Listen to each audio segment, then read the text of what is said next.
You are listening to the Techie Leadership Show with Bogdan and Andrei.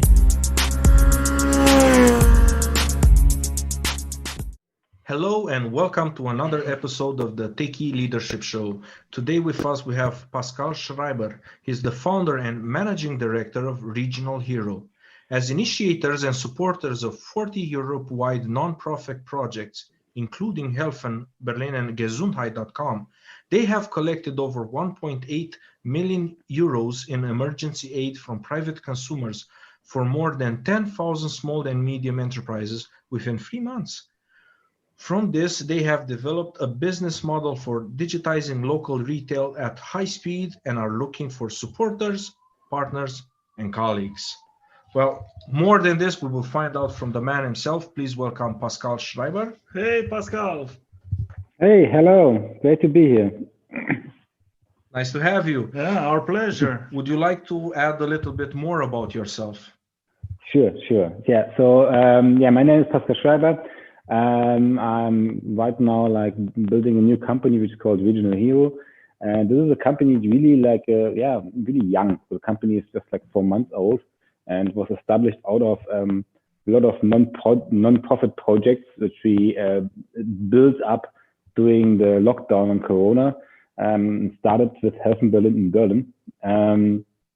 Like already mentioned, with these platforms we were able to collect 1.8 million euros for local businesses who didn't have any chance during this time to make any other revenue. So they basically were closed. So what is my route? So actually I was working 5 years for PayPal. This is where I actually collected or got my experience, how to handle money, how to work with payments online and all the e-commerce experience. And out of that, this is actually 7 years ago, I started my first business, which was a gift card system, like a software as a service system. And you can kind of say everything started there. And yeah, now I'm kind of using still working with gift cards, but with another approach, with a more broader approach. Yeah, so you have lots of experience with monetary transactions over the web and different forms for them. Exactly. So actually what I did at PayPal, and maybe I explained it as well, so a little story where I came up with the first idea of building such a system. I was there responsible for the technical sales team for the region of Germany, Switzerland, and Austria. And what I have seen there was, I was dealing with a lot of e-commerce merchants, e-commerce partners, where actually physical goods were bought online and traded and shipped. But when I was trying to buy a gift card from a local or a favorite restaurant, it was not possible. And I said, okay, that's actually the quite of easiest way for sending something online. You just pay it and you get directly in PDF or something. And this is where everything started. Yeah. Awesome. Okay. And now you used all your knowledge to do some good, especially during this situation, and help a lot of businesses stay afloat or survive at least during these tough times. Yeah. Which is awesome. Yeah, kudos. Exactly. And yeah. If you want to add anything else, go. Yeah, so what we did there, maybe just explain it a bit. We had immediately the idea of when this lockdown was coming up, we had the idea, okay, what can we do? And it was immediately clear for us that we have the system and the technology to help. And the first move was, okay, actually we reduced our prices. We said, okay, we are just running on our costs so that the most of the revenue going through our system is going to the businesses who have no other revenue revenue channel or income. And then we built up these platforms, and it was immediately going after Helfen Berlin was going crazy. Actually, in the intro, you said gesund dadurch or something. The platform is called Gemeinsam dadurch. This is actually from the Sparkasse, which we also built. It was a German-wide platform with the same approach, and we built all this within weeks and with sleepless nights. It was a lot of fun, and now we are bringing this into the new business, the whole motivation, the whole energy and we want to build more things and want to help more and support more local companies. Oh, you move really, really fast, which is great. I love the energy of business owners and business founders. They always say the same thing. It was hard, low budget, painful, sleepless nights. Oh boy, it was a lot of fun. Yes, that's it actually. And we are still there. I still have sleepless nights, kind of. Still have to do, still low budget, especially in the new business. But this is what you just said. What's driving us to the whole energy out of this non-profit project and these local businesses, which were so thankful that we did this. So this is just motivating us to like keep on going and providing them good solutions.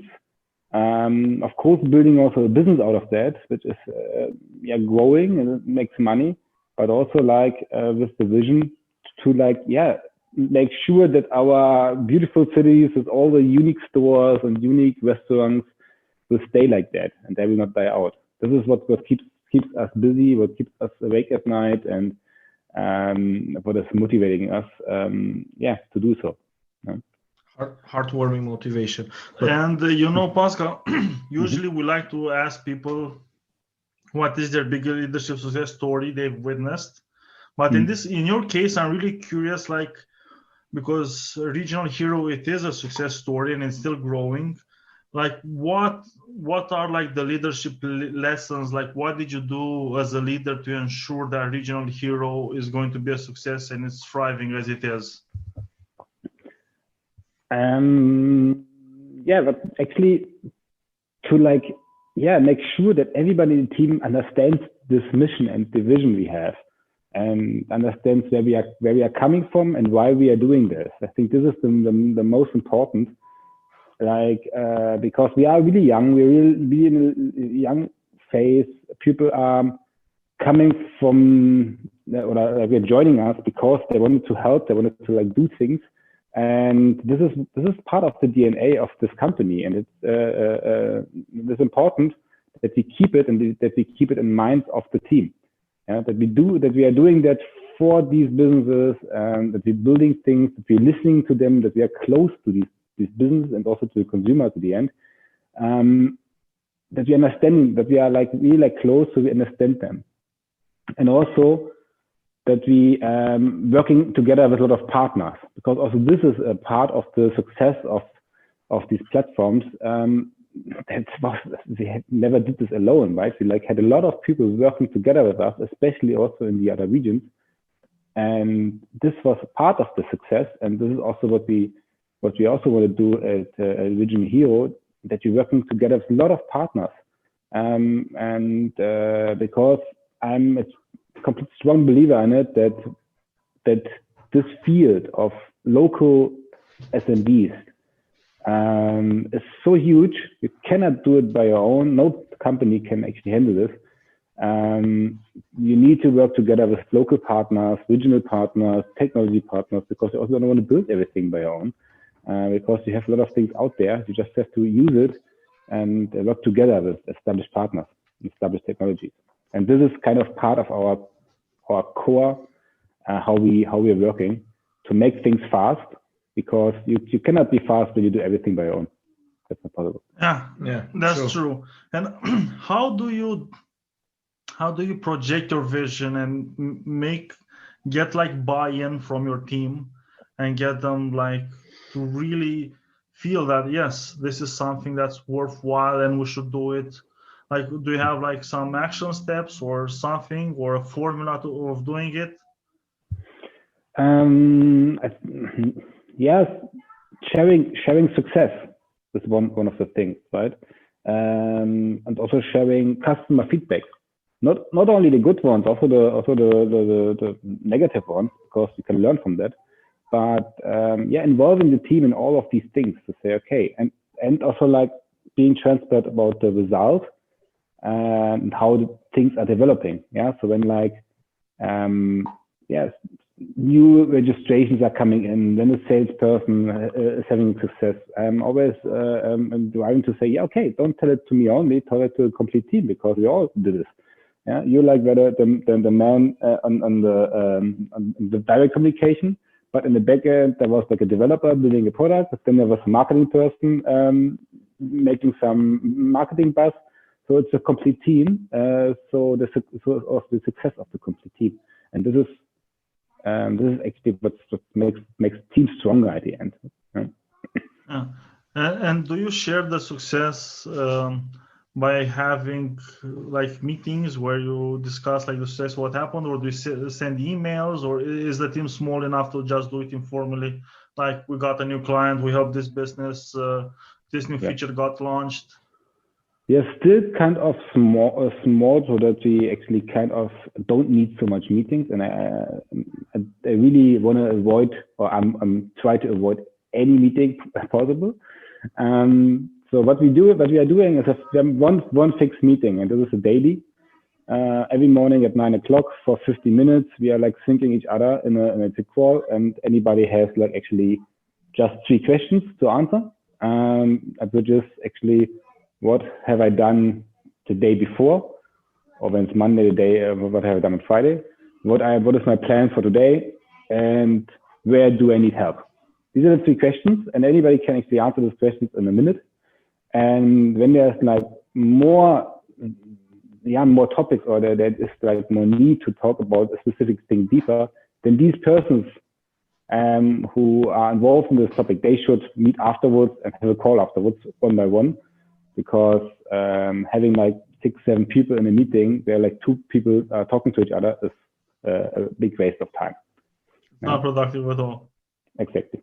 So this is our only regular meeting, and then we're using Slack. Yeah. So like anybody is like, actually we started with WhatsApp, and then we are using Slack, and I have seen it a couple of times that it's not that easy to move people from a WhatsApp group to Slack.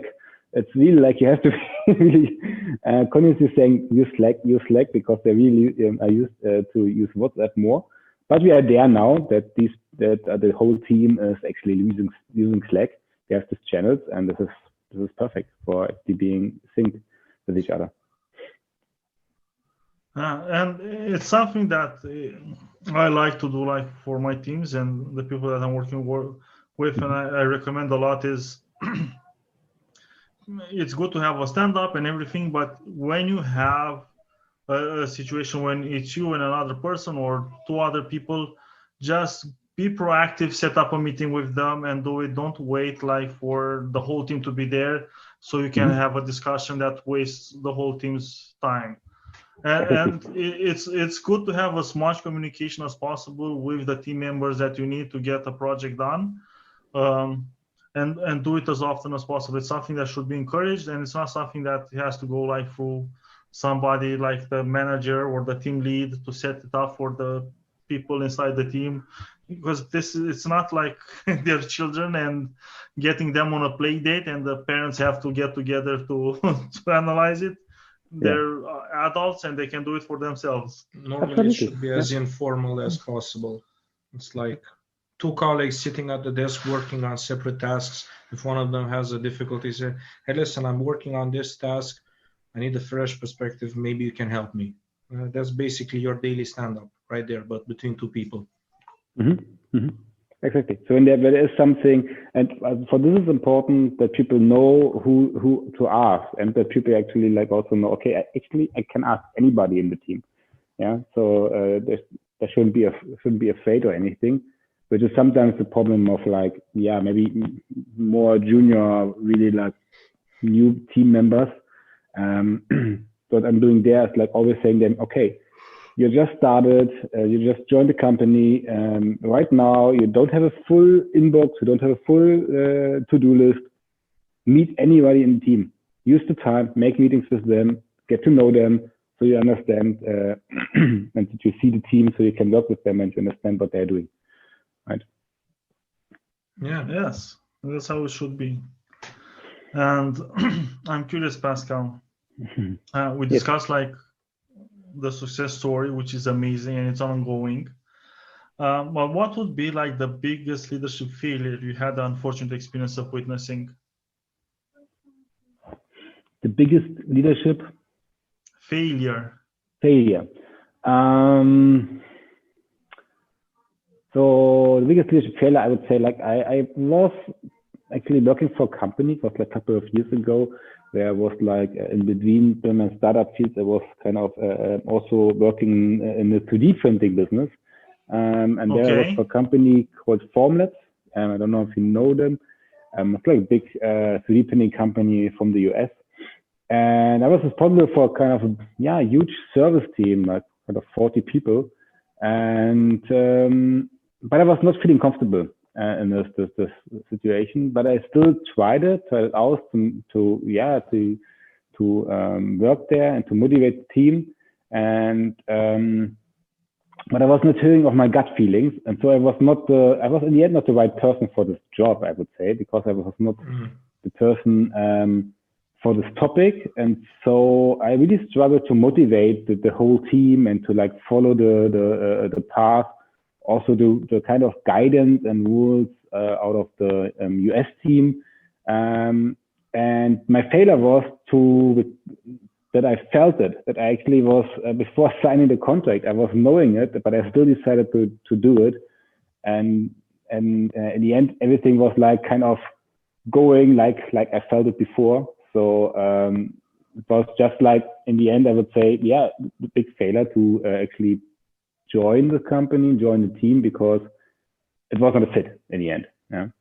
So this, I would say, was both, I would like count as like the biggest failure in like leadership, out of also like a failure of like actually making the right decision, and because it wasn't good for the team, right? So the team had like expectations, they had like hope. There's like the new leader coming. They really like welcomed me in a very good way, but that was not the right fit, and it was like unfortunate also for the team. So actually we all lose time and energy at the end, I would say, which was unnecessary. And it's something, I don't know, sometimes it's good, like, because sometimes you don't know if it's the role you're going to take, if it's you're a little afraid for taking the role, or it's apprehensive about it, or it's not a really good fit. Sometimes you have to jump in and take the role to get like clear about, is it something that's maybe I wasn't ready and I have to work a little and grow into it to be able to do it, or is this something that truly I do not want to do because I don't have a vision. I'm not going to. I thought I won't like it, and it's true I'm not liking it. And then it's a situation where you have to basically step down and say, look, it didn't work out. I did my best. It's not you, it's me. Yeah. Yeah, exactly. But then it's also like good, and this is what I did. Actually, I was really like thinking about it. I was there for 1 year at the end. But I also had success and I've like built some things with the team. But then not after 1 year, I really said also to my supervisor in this company, I don't think it's the right place. I think there's like there might be other people, or there are other people who are like fitting better into the company and can actually really drive this team more to success than I am, because I'm not feeling in the right position, and I can do other things better, and what also like keeps me motivated and brings me like further. And this is like what when you're aware of that, you have to also to make this decision as well, and to like make the right step then, right? And This is what I did at the end. And afterwards, I was going into the gift card business again. Actually, I sold my first business in between, and then I was joining another one and built it up for 2 years. And I was much more motivated, much more driven. I had much better results, so it was just a better fit. Right. Awesome. And my question to you is, when you told you had the conversation with management that it's not a fit, did you also recommend for somebody inside the team to take over the position? Sorry, can you repeat the question? Did you have like a recommendation for a person to take over your position from the company? Yes, sure. And actually, like there was a person internally who actually even I said he is able to do that, and they had the recommendation. it was more specific, like for the business, but in general of actually like, yeah. No, but that's great. You did exactly what a leader would do, because look, I might not be able to, I don't feel like it's a fit in this position to lead this team, but you can spot talent and people that will be better at it than you and say, look, I have to step down, but I think this person would do an awesome job. Delegate. And you should get them in this position. Exactly. This is what I supposed also, like, it was like I talked about it with my supervisor, about a person who can actually take over my position, and and this is like what he did. And then we talked openly about that, and also about how I see that and how I see the chances, and eventually it also worked out. So the whole team was also accepting him because he was like somebody already there, and in the end it was. And you still have friends in that company. Yeah, exactly. And Pascal, based on your experience, which is really varied, and you work like in super big corporations and small startups, what is your leadership philosophy?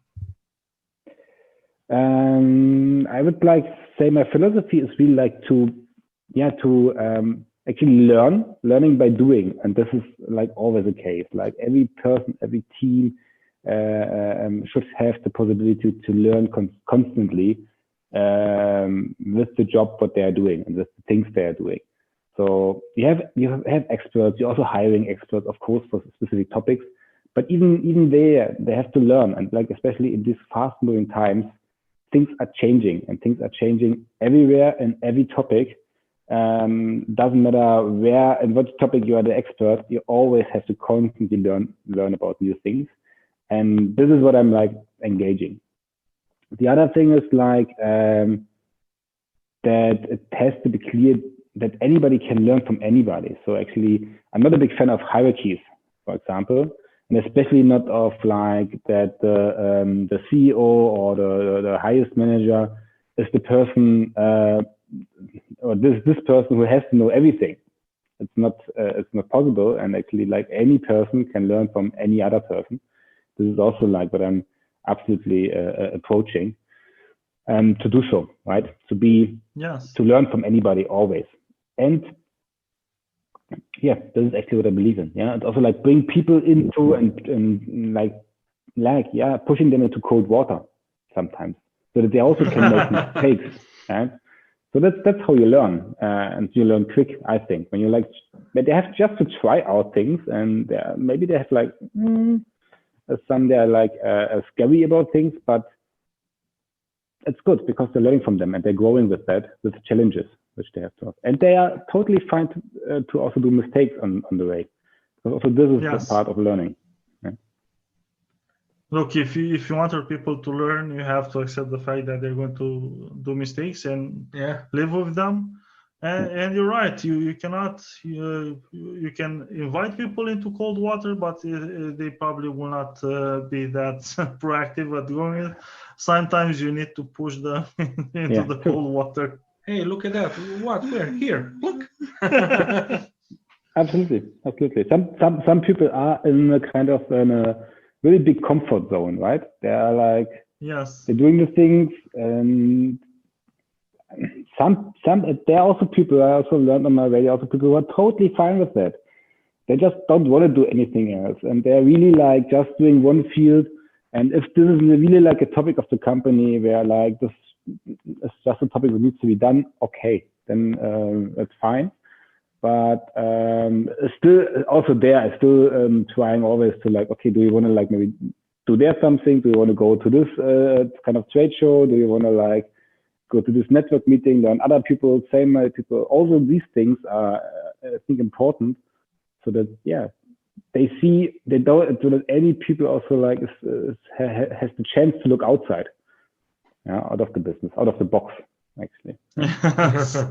And I like also like your idea, which is also out of the box. If you consider it's like if you have people at the start of their career in more junior positions, they should be proactive and go and learn from the CEO or the CFO or COO, whoever it is, and start conversation and learn stuff as fast as possible. And don't think like just because you're like just starting out, somehow there you cannot talk with people. They're there in the office. Usually they have their doors open. Just go and strike up a conversation. As long as you make it about business and they see that is going to help you become more productive and a greater asset for the company, they're going to be thrilled to help you and guide you. Oh yeah, they'll surely appreciate your gumption. Yeah, but also, and I think this is like also a part. Also, the CEO should be kind of opened to learn from the intern who just recently started. Yes. And the intern should also have the feeling that actually, really, I said you something new. This is so motivating for people, especially for like young people who just start in the company. When the CEO is like, actually this I didn't know. This is like really, really interesting. This is so motivating, and also, of course, they also have to tell something completely new or something where the CEO is learning from, because they're maybe just coming out of the university, or they're coming from a completely different field, maybe even from a different country, different culture. So there are so many aspects why a person can also teach you something, right? So this is so important. And since we're talking about people starting out in their career, what would be the top 3 leadership tips you have for aspiring leaders? So like a bit what I said, one of the first is not trying to build kind of a big hierarchy and do some micromanaging. I think this is, oh my God, no. Don't know if I have to tell it anymore, but I think they're still out there that people really like micromanage other people, and this is never a good thing, because it's not driving productivity. It's not like motivating the people. That's the first thing. The second comes a bit with that, because like you have to trust your employees. Yeah, you have to give them the trust, and like when you trust them, you don't have to micromanage, for example. And when you cannot trust the person in your team, when you really like it happens, you really have a person like, or you hired somebody, or like another, or like you have somebody in your team and you cannot trust them, you have to let them go. I really believe in that, because when you have a person which you cannot trust, you shouldn't work with this person, right? So you have to make the decision. Otherwise, it's like a poison for the whole team. And be transparent about actually what you are doing. Yeah? Also, like as a leader, as a manager, this is what I experienced a lot during my different stations. And it's not easy to do, I have to say, but to try to be as transparent as possible, because the team is always asking, actually, what is he doing? What is he doing the whole time? Because they don't know. Right? Yes. Because sometimes they also have no clue what's going on, because they are like maybe the person who are like being in a service field, answering like hundreds of service tickets from customers, and they just see you as a manager like always in meetings. Yeah, and then you're starting to ask, what is he doing all this? When you don't tell them. Yeah? So you have to be transparent as much as possible. Of course, there are always topics that you cannot share with the complete team, but everything what's possible, you should be transparent, and should you like an ongoing phase, inform people what's going on, how is the business going, what are the next steps, what is the vision, are we on track? I think that's very important as well. And that's the last step is super important. You as a leader also having basically a sort of stand up, or telling the people like, what have you done, what are you working on, and what progress you're making, and what is going on. And what that means for people. Yes, because if not, people are going to sit around the office drinking a coffee and discussing, like trying to guess what you're doing or not doing, or it seems like he's always in his office, doesn't do anything. Why are we working so hard for him when he's not working or doing anything for the company? Which might not be true. Yeah, exactly. When there's like gossip starting and these kind of things, right? This is it's also like energy that is like going away. or you might be flying all over the country to sign new contracts and secure new funding for the company, and they think that you're home relaxing with your empty office with your children and enjoying time and going to the pool and going through to nature and having basically a constant vacation while they're working in the office doing your job. Yes. Yeah, especially now, right, where like a lot of people are working from home, which is also like a little side story, but also interesting to see, because I am like always, I was a promoter of home work from home and having giving people the flexibility and even working from holiday, yeah, or working from like they're traveling. Also, this is like something which I actually believe in, that this is working. When the tasks are allowing it, of course. And the interesting thing is right now, like with the lockdown, and that people are kind of, or companies are kind of, were forced to bring their employees or make able that they can work from home. And even like really top tier managers posted on LinkedIn and said, "Oh, really? That's really amazing. I actually work from home and it's kind of very productive. I would never have expected that." So it's something like, I was, yeah, okay. It's interesting how this thing was opening people's eyes, and really like even higher, top tier managers were kind of experienced working from home and said, actually, it's working. Yeah, it is. Some of them feel like they just discovered fire. Oh my God, you can cook stuff. It's so efficient. Exactly. Yeah. Well, actually, if you're a professional, you're more productive if you're working from home or remote, because you have fewer distractions than at the office. Exactly. And you can manage them better, the distractions. And you tend to work more because you base your schedule around 24 hours, so you're always working. You're always close to the office because, well, guess what? You live in your office. Yes. And this is also like an effect which is just found out. People working from home are also working, especially people from the team. They're working more because they actually don't want that other people are thinking that they're not doing anything. And that's the reason that they're even like trying harder to show, hey, actually I'm working and there are my results. And this is the reason that they're actually working harder. Yeah? That's you gave the secret away. Yes. The psychology behind why it happens. No, it's really hard when you're working from home to gauge how much the rest of the team is working. So you usually overwork when you're working from home, because when you're in the office, you can see, okay, Jane, she's slacking a little off. Jim is getting a coffee. You can see exactly what, especially in the open offices, you get to see exactly how much work everybody's getting done. So you can gauge and adjust your level of work to their level of work, because, hey, if it's permitted and it's okay, why do more? Yeah.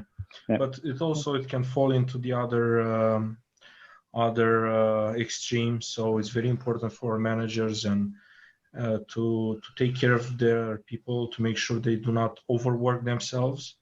I know it's nice when you can see that they're very productive. So instead of telling them, listen, you're overworking yourself, you can do it like a reward. You did such a great job. Have a day off, have a Friday off. You're above schedule. Relax a little, spend some time with the family. We will not contact you unless it is an absolute emergency. So have a day off on us and enjoy yourself, and that will be very appreciated. No, as a leader, you have to manage burnout. If not, you risk burning out all the whole teams, and then who's going to work? You lose your best people. Yes, absolutely true. And this is what I'm like I remember, and I can say also, like when I was working at Paper, I really can say Paper is a great employer. And actually they did this. They we had so really there were offsites, and one offsite we had at Paper was exactly under this topic. So no presentations, nothing really happening. We have a day off as a complete team, and we are relaxing. So we really just made kind of some normal stuff. Yeah, the whole team for one day. We had we were actually was strawberry picking, for example, was one part of it. Then we like went to a little house, like kind of a castle with like a big nice lunch in a nice garden. So it was everything under the topic. We just have a day off with the whole team and relax. That was amazing. Yeah. This was You motivating. still have positive memories about that workplace. Absolutely. Yeah. I will always have it in my memories. And right now I even promoted paper as a good employer. So so you actually promote them and recommend people to go work there. See? Endless benefits. Endless benefits. Exactly. Mm-hmm. Yeah. And I'm sure that, as you've probably previously told us, you learned a lot of things from experience and a lot of things from good and great leaders. But I'm also sure you learn a lot of stuff from books. So can you please share with us what is the book that had the most profound impact on you? Yes. Actually, I would say there are two. There's one like really business-related book, startups, which is The Hard Thing About the Hard Things from Ben Horowitz. You might know it. I heard about that one. Yeah. Yeah. It's I like this book because it's like it really says the truth about what it means to start a business and what kind of phases you have to challenge. And it's just saying it like directly. It's not only saying, okay, what you have to do to be successful, and then it comes to success.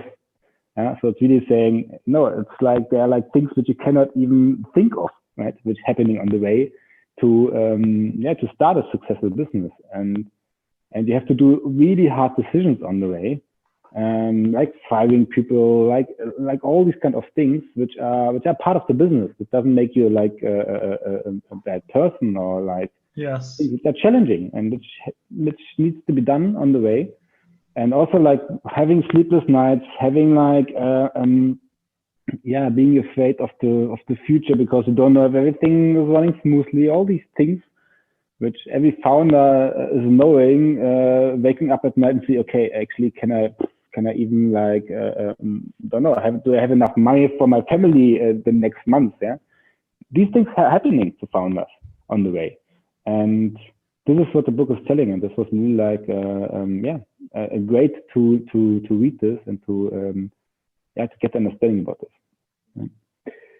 The second is actually Factfulness from Hans Rosling. It's more like a kind of a book which is actually talking about the good development of the world. Yeah, and what he was doing was a scientist, I think in Sweden. He's not alive anymore, but he was actually like really putting a lot of like analysis into numbers of how the world is doing. And for example, how many girls in the world have the possibility to go to school. And he asked these questions to different kind. What would you say, actually? He created metrics for people to actually see, and not, instead of it being theory, can be based with statistics and real data, real world data. Cool. Real world data. You can base your thinking on something solid. Yeah.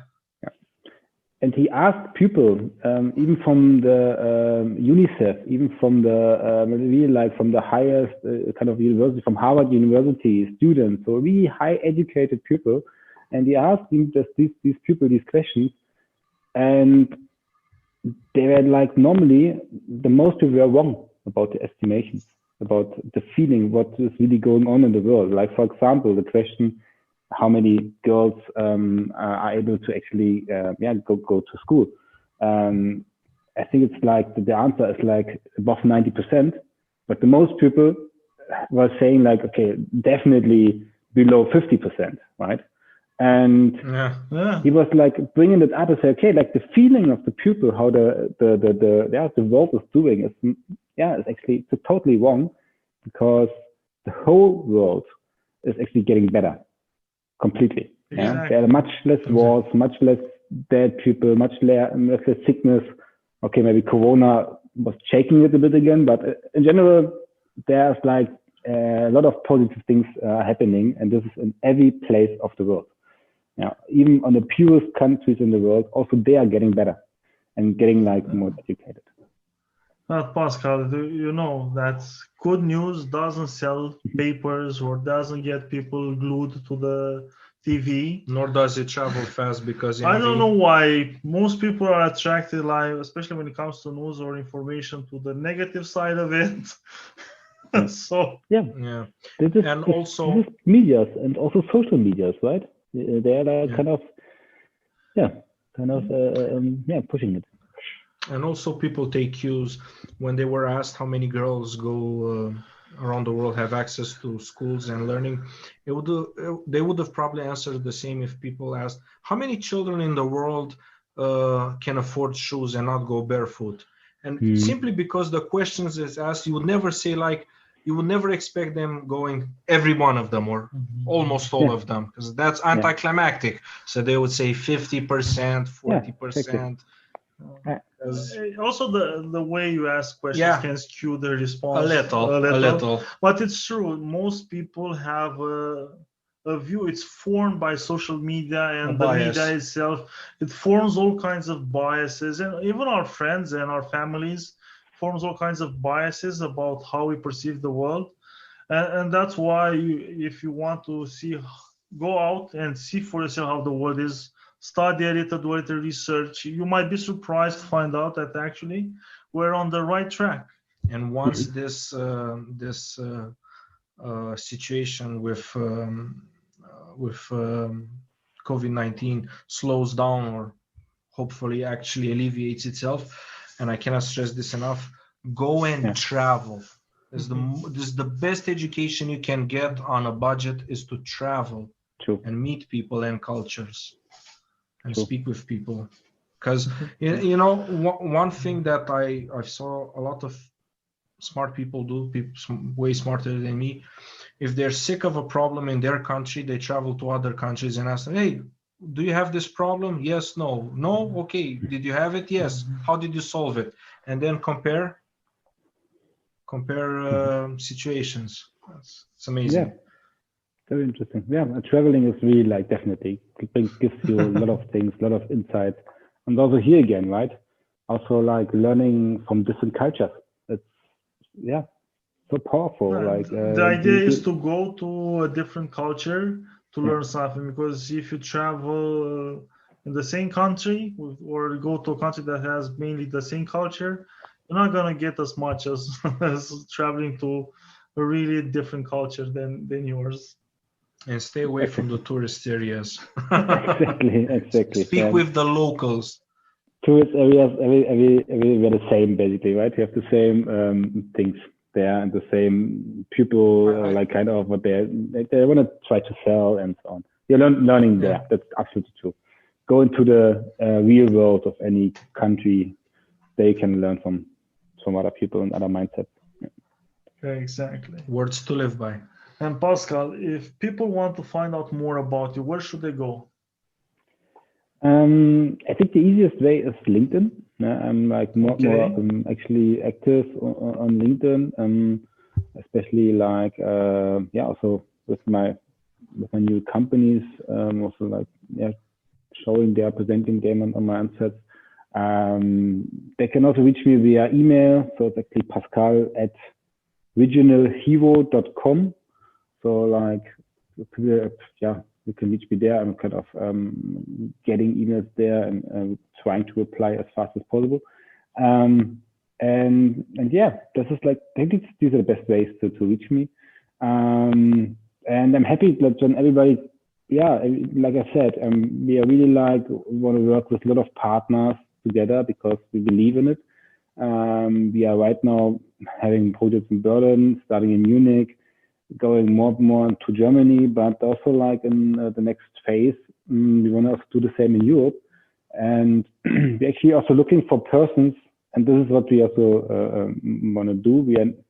We are doing it in Berlin, as also we operate in Berlin by ourselves. But for other regions, we are actually looking for operators on sites because we believe you have to be in these regions to be successful in the region.